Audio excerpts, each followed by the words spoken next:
اگر ہم زندگی میں روحانی چاہتے ہیں تو بنیادی کام یہ ہے کہ اپنی عبادت میں رغبت پیدا کریں، اپنی عبادت میں شوق پیدا کریں۔ جناب علیہ الصلوۃ والسلام نے یہی کام کیا 23 سالہ دورہ نبوت میں، اپنے اصحاب کی یہی تربیت فرمائی کہ اے میرے ساتھیو، اپنی نمازوں میں رغبت پیدا کر لو، اپنی تلاوت میں رغبت پیدا کر لو، شوق پیدا کر لو۔ یہی عبادت کا جوہر ہے، یہی عبادت کا گوہر ہے۔ اور خواتین و حضرات، جس طرح ایک پھول سے خوشبو کو نکال لیا جائے تو وہ پھول کی پتیاں اپنی اہمیت کھو جاتی ہیں، اسی طرح جس عبادت میں، جس نماز اور تلاوت میں رغبت نہ ہو، شوق اور جذبہ نہ ہو، وہ حرکات و سکنات اور حروف اللہ سبحانہ و تعالیٰ کی جناب میں کوئی قدر نہیں رکھتے۔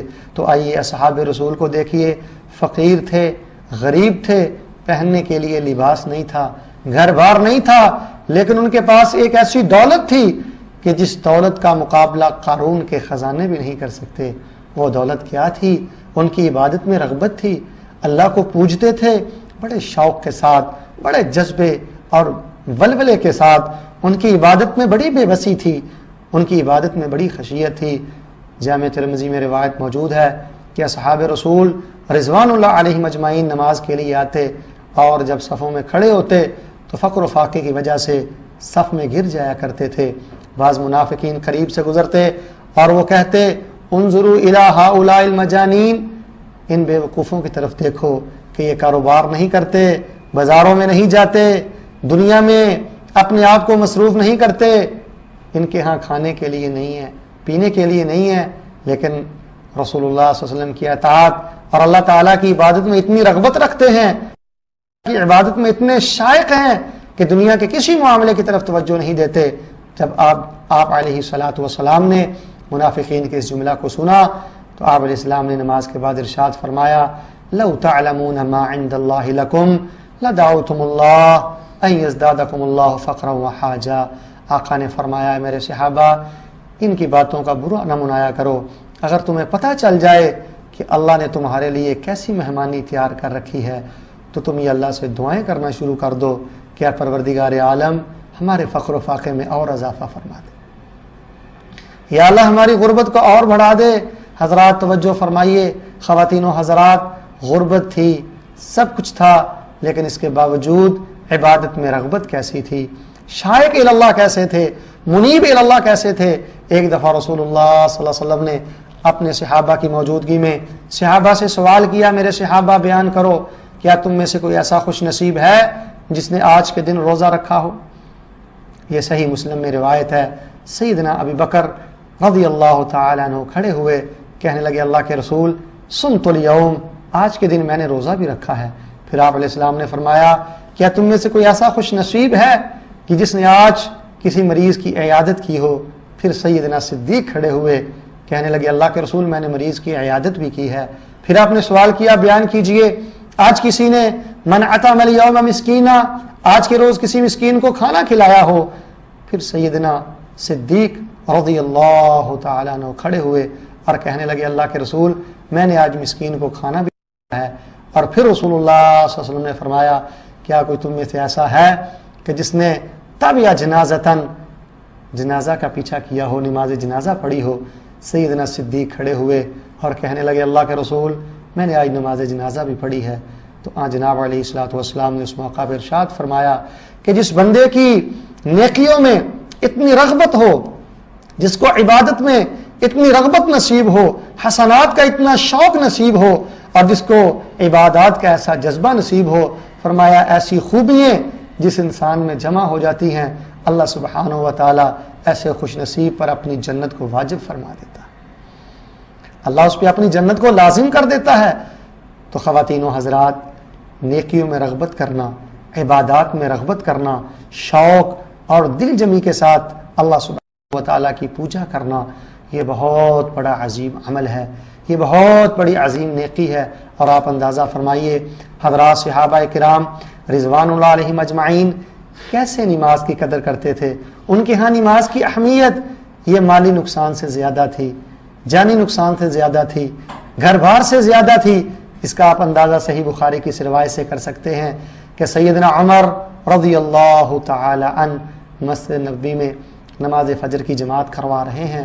ابو لولو مجوسی ایک غلام آیا، اس نے سخت خنجر کا وار کرتے ہوئے سیدنا عمر رضی اللہ تعالی عنہ کو زخمی کر دیا۔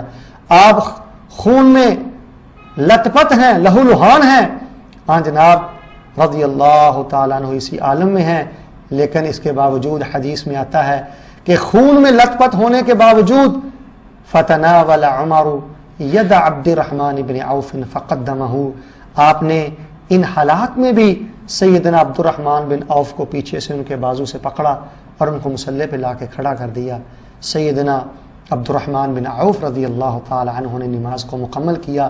نماز کی فراغت کے بعد آپ رضی اللہ تعالی عنہ کو زخمی حالت میں بے ہوشی کے عالم میں گھر لایا گیا۔ جب گھر لایا گیا تو روایت میں آتا ہے، غالباً طبرانی شریف میں موجود ہے کہ حضرت مسور بن مخرمہ رضی اللہ تعالی عنہ تشریف لائے اور فرمانے لگے، یا صحابہ رسول اللہ صلی اللہ علیہ وسلم، یا رسول اللہ صلی اللہ علیہ وسلم کے ساتھیوں بیان کرو، اصلی عمر، کیا سیدنا عمر رضی اللہ تعالی عنہ نے نماز ادا کر لی ہے؟ صحابہ کہنے لگے، اے مسور تم دیکھ نہیں رہے کہ حضرت کی کیفیت کیسے ہے؟ وہ تو لہو لہان ہے، بے ہوشی کا عالم ہے۔ سیدنا مسور رضی اللہ تعالی عنہ ارشاد فرماتے ہیں، اے میرے ساتھیو، سب سے قبل جب آپ کو ہوش آئے تو آپ کو نماز کا یاد کروانا۔ میں جانتا ہوں آپ کو اتنا دکھ اپنے زخمی ہونے کا نہیں ہوگا جتنا دکھ اس بات کا ہوگا کہ میری نماز ضائع ہو گئی، میری نماز قضا ہو گئی۔ خواتین و حضرات، جب نماز کی اتنی محبت نصیب ہو، جب نماز کی اتنی قدر نصیب ہو، یقین مانیے اللہ ایسے لوگوں کو ضائع نہیں کرتے۔ آپ معاشرے میں دیکھیں، گھر میں دیکھیں کہ جذبے کے ساتھ، شوق کے ساتھ، ولولے کے ساتھ، رغبت کے ساتھ نماز ادا کرنے والوں کی تعداد کتنی ہے۔ جب یہ تعداد بڑھتی ہے تو اللہ تعالیٰ اپنی برکتوں کے سارے دروازے کھول دیتا ہے، اللہ تعالیٰ اپنی رحمتیں فرماتے ہیں۔ اور بالخصوص خواتین کی خدمت میں گزارش ہے کہ وہ بھی زیادہ سے زیادہ اپنی عبادت میں رغبت پیدا کریں، نماز میں رغبت پیدا کریں۔ عموماً دیکھا گیا ہے کہ اسلامی مائیں اور بہنیں بچوں کا بہانہ بنا کر یا گھریلو معاملات میں یا گھریلو مصروفیات میں الجھ کر عبادت میں کاہلی، غفلت اور سستی کا شکار رہتی ہیں، جبکہ ایسا نہیں ہونا چاہیے۔ اس سے زندگی میں بے برکتی آتی ہے، زندگی کا نور اس سے ختم ہوتا ہے۔ اور رسول اللہ صلی اللہ علیہ وسلم کی زوجہ محترمہ ام المومنین حضرت زینب رضی اللہ تعالی عنہ کے بارے میں آتا ہے کہ آپ علیہ الصلوۃ والسلام مسجد میں داخل ہوئے، دخل رسول اللہ صلی اللہ علیہ وسلم المسجد فرآ حبلا ممدودا بین صاریتین، رسول اللہ صلی اللہ علیہ وسلم جب مسجد میں داخل ہوئے، سنن نسائی شریف کے الفاظ ہیں کہ آپ نے ایک رسی کو دیکھا کہ وہ دو ستونوں کے درمیان اس کو لٹکایا گیا ہے۔ آپ علیہ الصلوۃ والسلام نے سوال کیا، یہ جو مجھے رسی نظر آ رہی ہے، یہ رسی کس نے لٹکائی ہے؟ صحابہ کہنے لگے، اللہ کے رسول، یہ سیدہ زینب رضی اللہ تعالی عنہا کی ہے، وہ قیام فرماتی ہیں اور قیام کرتے ہوئے جب تھک جاتی ہیں تو پھر رسی کے ساتھ ٹیک لگا کے قیام کو جاری رکھتی ہیں، رسی کی ٹیک کے ساتھ اپنے قیام کو ختم نہیں کرتی۔ یہ رغبت تھی، یہ شوق تھا، یہ جذبہ تھا اور یہ محبت تھی عبادت کے ساتھ۔ سیدہ زینب رضی اللہ تعالی عنہا کو یہی جذبہ، یہی شوق، یہی رغبت اگر آج خواتین میں آ جائے تو اللہ سبحانہ و تعالی گھروں میں اپنی رحمتوں کا نزول فرمائے۔ یقین جانیے، نمازوں کو ضائع کرنے والے، نمازوں کی قدر نہ کرنے والے کبھی بھی اللہ تعالیٰ کی جناب میں قدر نہیں بنا پاتے۔ اللہ کی جناب میں قدر پیدا کرنے کے لیے ہمیں اپنی عبادت میں رغبت پیدا کرنی چاہیے، اپنی عبادت میں شوق پیدا کرنا چاہیے۔